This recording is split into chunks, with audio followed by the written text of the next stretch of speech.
everyone! So it's that time of year again where we all start wondering the most important thing about Christmas. With nearly 2 billion children in the world, how does Santa deliver all those presents?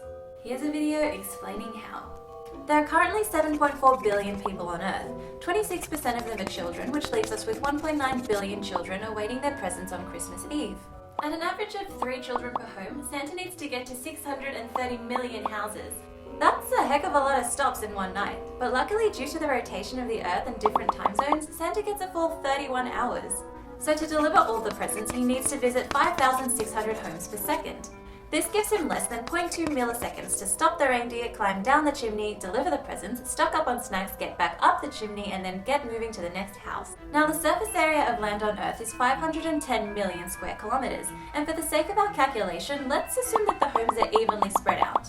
This gives us a distance of 0.8 kilometers between each home, which means that if Santa delivers to every one of them, which of course he will, he needs to travel a total distance of 500 million kilometers, 3 times the distance from the Earth to the Sun. That means that he needs to travel at a speed of 4,500 kilometers per second, 1,300 times faster than the fastest jet plane and 13,000 times faster than the speed of sound. So if this didn't already seem like a super difficult task, let's take a moment to think about the payload. Let's say that each present weighs around 1 kilogram, the average weight of a medium Lego box.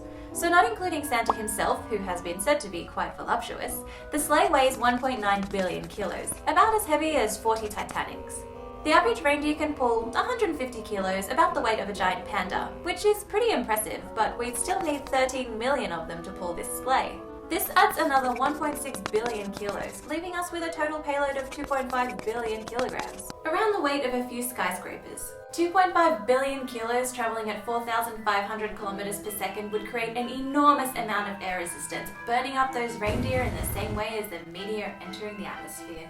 As Santa is thrust back in his seat, he'd be subject to centrifugal forces several thousand times that of gravity. Needless to say, he'd be instantly jellified. Sorry if I'm ruining Christmas. But this can't be happening. I mean, where are all the presents coming from? Some think that Santa must use some kind of advanced heat protective shield for his reindeer and sleigh, kind of like the ones we use on space capsules to stop them burning up.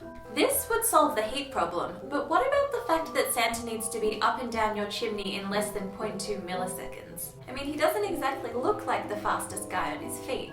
One theory is that if Santa has the technology to make this super heat-resistant shield, he should also have technology advanced enough to travel at nearly the speed of light.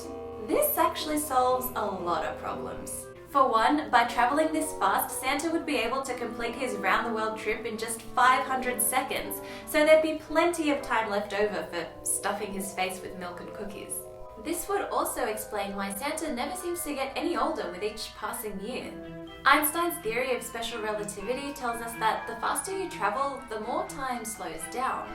This is called time dilation, and it happens because the speed of light in a vacuum is always constant, no matter how you're looking at it. So if Santa is traveling at nearly the speed of light, time is going a lot slower for him than it is for us, meaning that he ages a lot more slowly than we do. Of course, he'd have to be traveling that fast for a lot longer than one night for these kinds of anti-aging processes to apply. But hey, who knows what he's doing the other 364 days of the year up in the North Pole?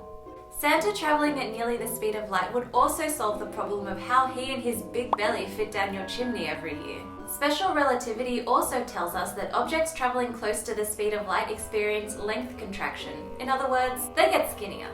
The faster they move, the skinnier they get. So from our point of view, not that we should be watching, Santa can slide down the chimney with ease. Finally, Santa's lightning speed would explain why no one has ever seen him flying across the night sky.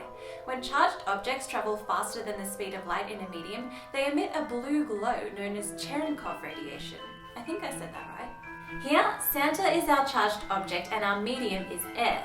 So nothing travels faster than the speed of light in a vacuum, but in air, light travels at 99.97% of its speed. So if Santa were traveling at 99.99% of the speed of light, it would be traveling faster than the speed of light in air. The Cherenkov radiation would cause him to glow, and he'd be seen as a streak of blue light shooting across the night sky. So if you ever see streaks of light in the night sky on Christmas Eve, you know who it is. How do you think Santa delivers all our presents? I would love to hear your theories in the comments below. And apart from that, Merry Christmas and have a safe and happy holiday. Bye!